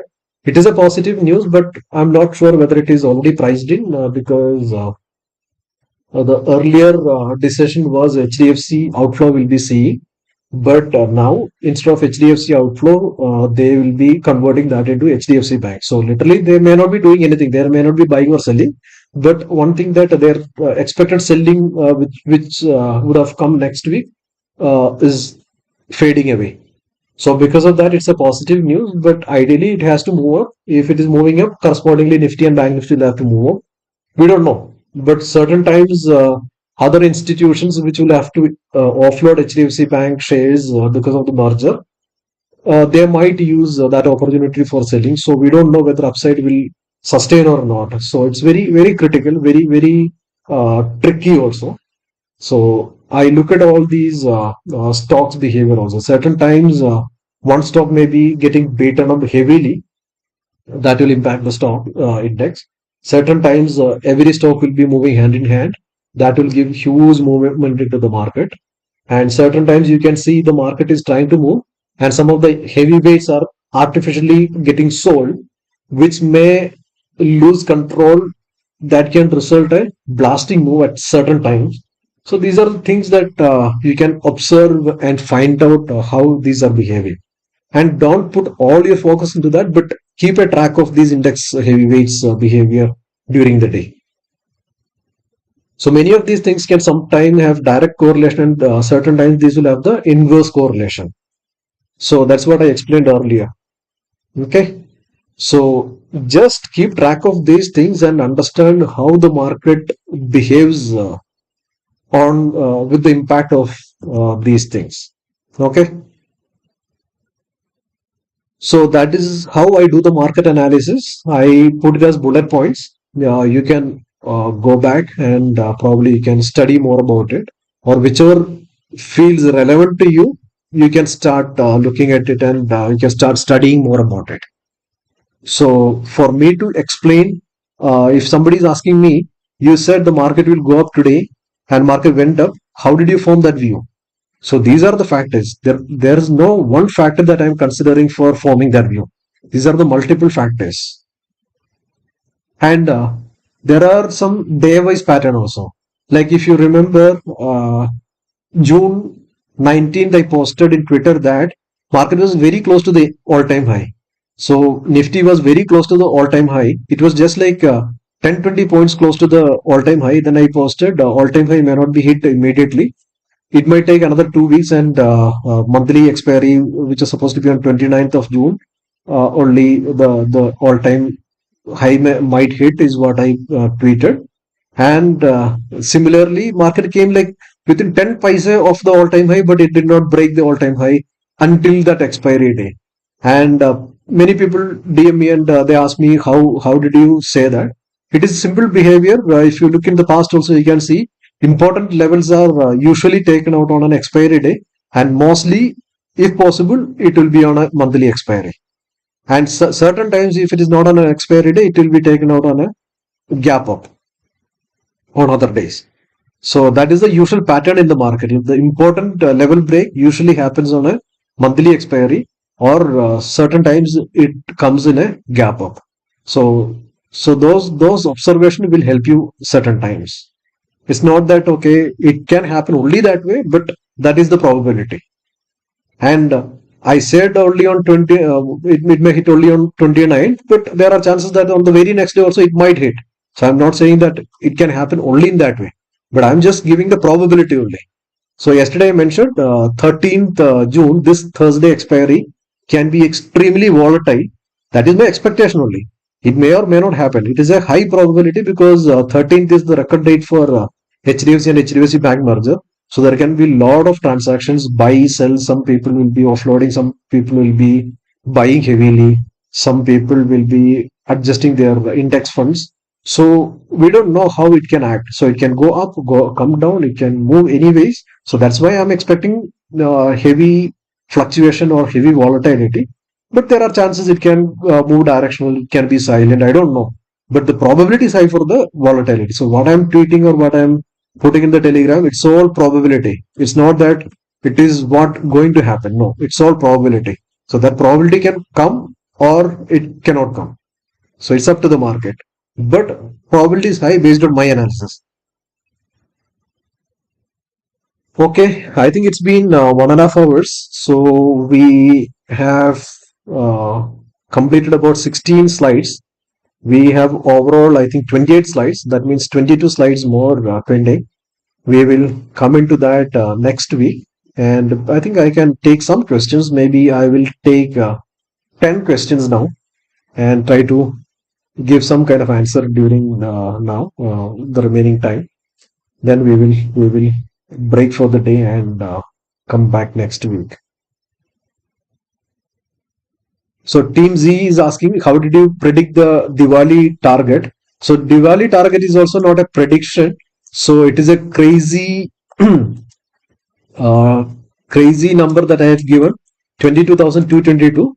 And but if you break down the Nifty, it's not a big deal actually, 22,222. So how did I do that? I'll tell you here. And if you hear when the proper breakout happens, let's say October 2020, there is a all-time high breakout. So it was like 12,600 or even 12,500. That was okay. Okay, we can take it as 12,600 all-time high break. November 17th. In next 3 4 months or in 6 months, it went to 15,000, 3,000 points, which is like 25 percentage. And from there, again, in the past also multiple times. See here after a correction, consolidation and all, the all-time high was broke out here. So that was like 8,900 or 8,900, 9,000. You can consider 9,000. Next few months, if you look at the peak, it is 11,100, which is like a 2,200. That will be like 25-30 percentage, right?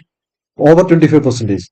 So after a reasonable consolidation, when the market breaks out, typically I looked in the past multiple times. It is like 20 percentage is like very reasonable.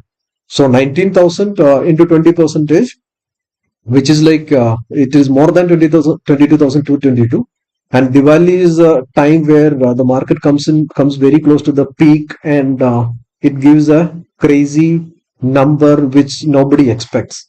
So that's the reason I gave that number. Now the way I expected the market gave broke out, still the FIAs and other people are buying the stocks, and still the momentum is positive. So even now I am firm on the target, but it is up to the market whether it can hit or not. So the accumulation was done all these places, and now the market is thriving. So let's see if it can come there, and if it doesn't come there, it doesn't come there. But I'm seeing a probability, and I'm giving that number. That's it.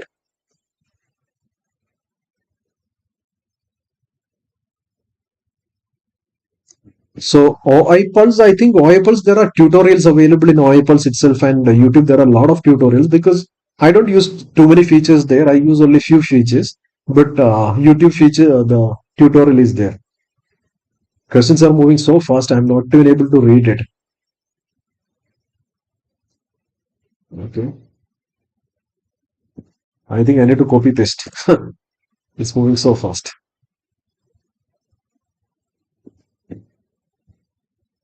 I'll open the Word file.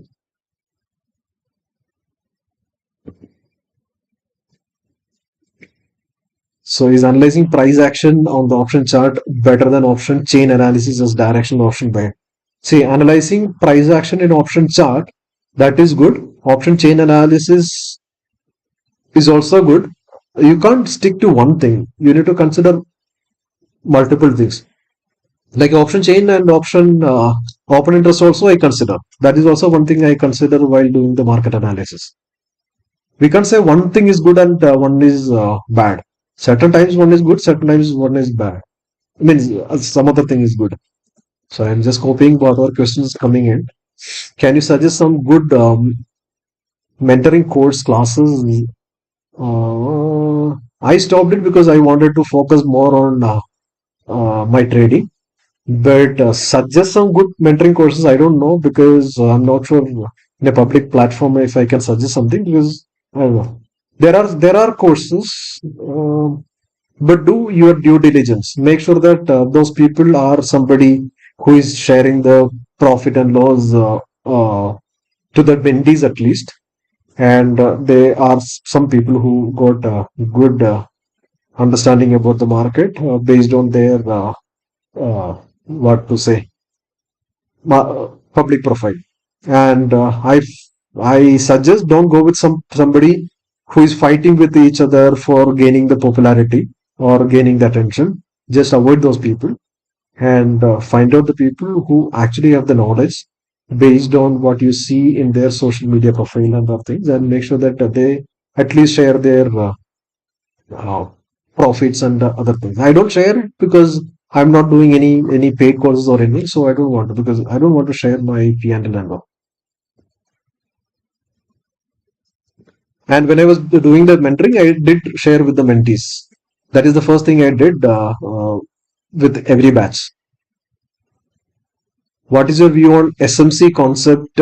Yeah, see, SMC concept is there are part of SMC smart money concept is within the way I follow. Like there are a lot of things that I follow from the SMC concept, but I never studied SMC concept in detail, but I know the basics. But what I do is some of the those things are very close to the smart money concept, like swing high breaking and all those things are a part of the SMC concept. So I don't have any specific opinion about any one system.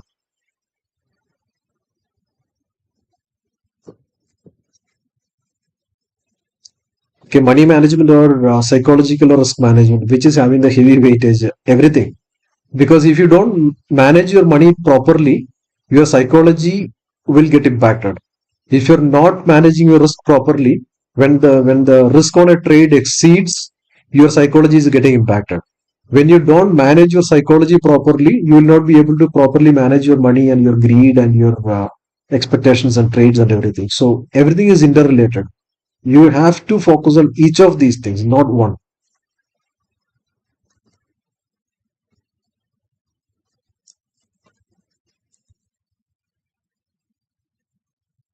Okay.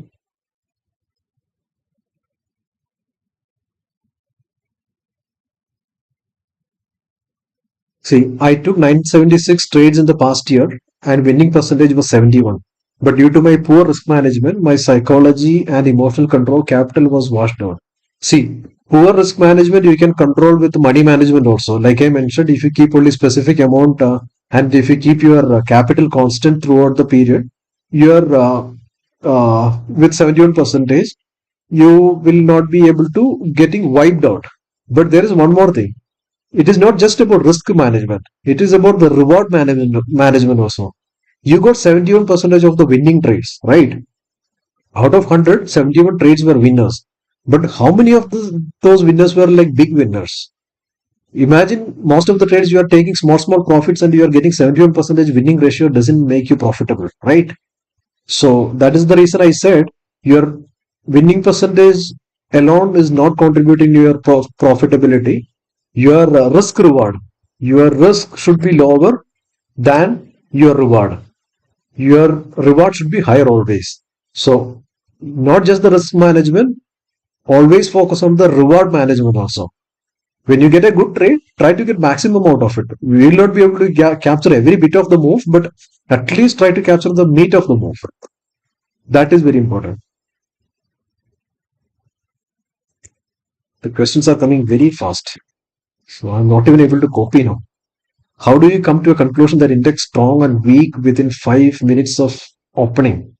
So depending on the current price action, like current trend, let's say, mm, say Nifty,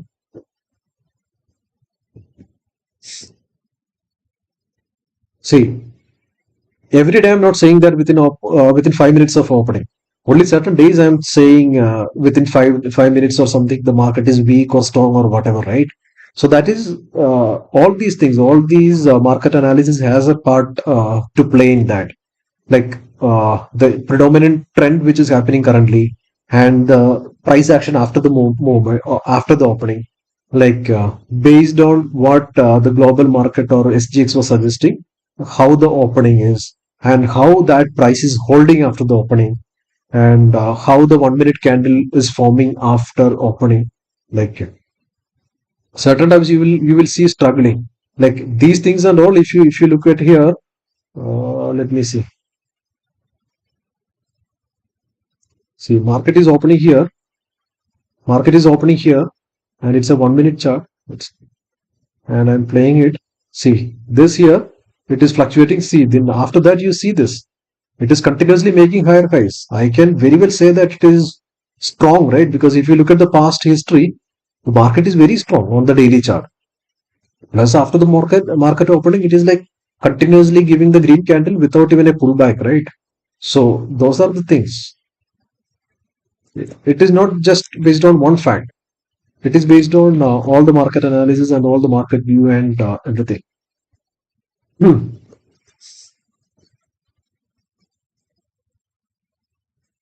This is way too many questions.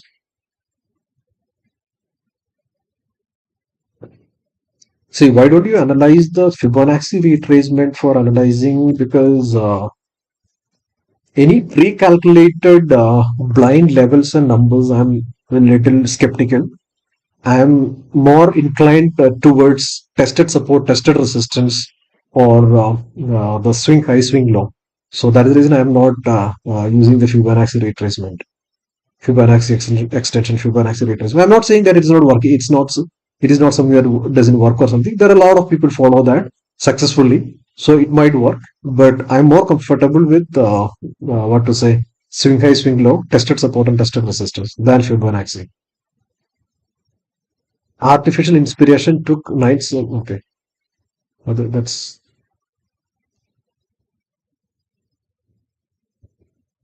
Could you please talk about how to develop discipline, which is lacking most of the low losses?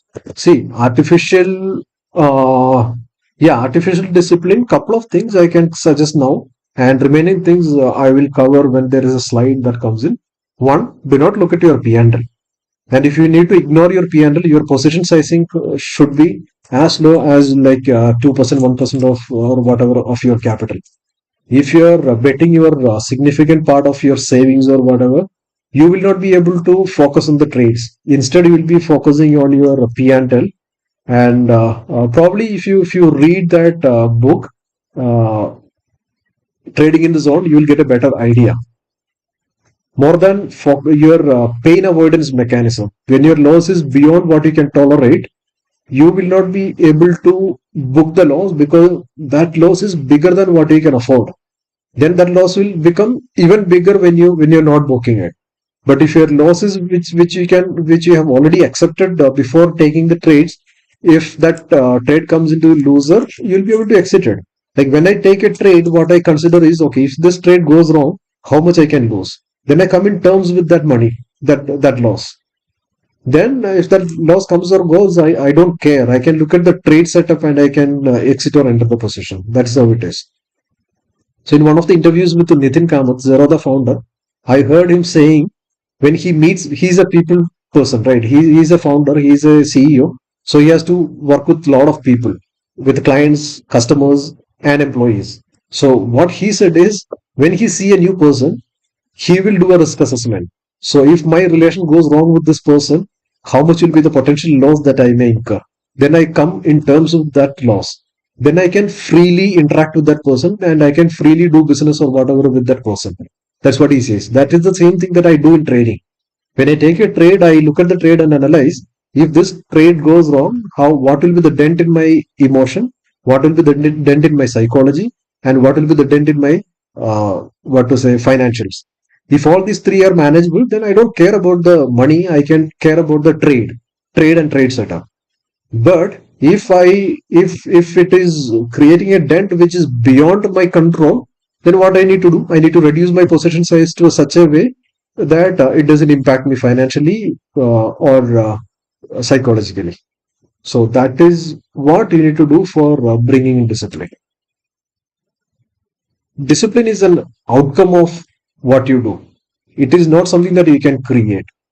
So discipline, emotional quotient, and all it is in trading. It's an outcome. It's not something that you can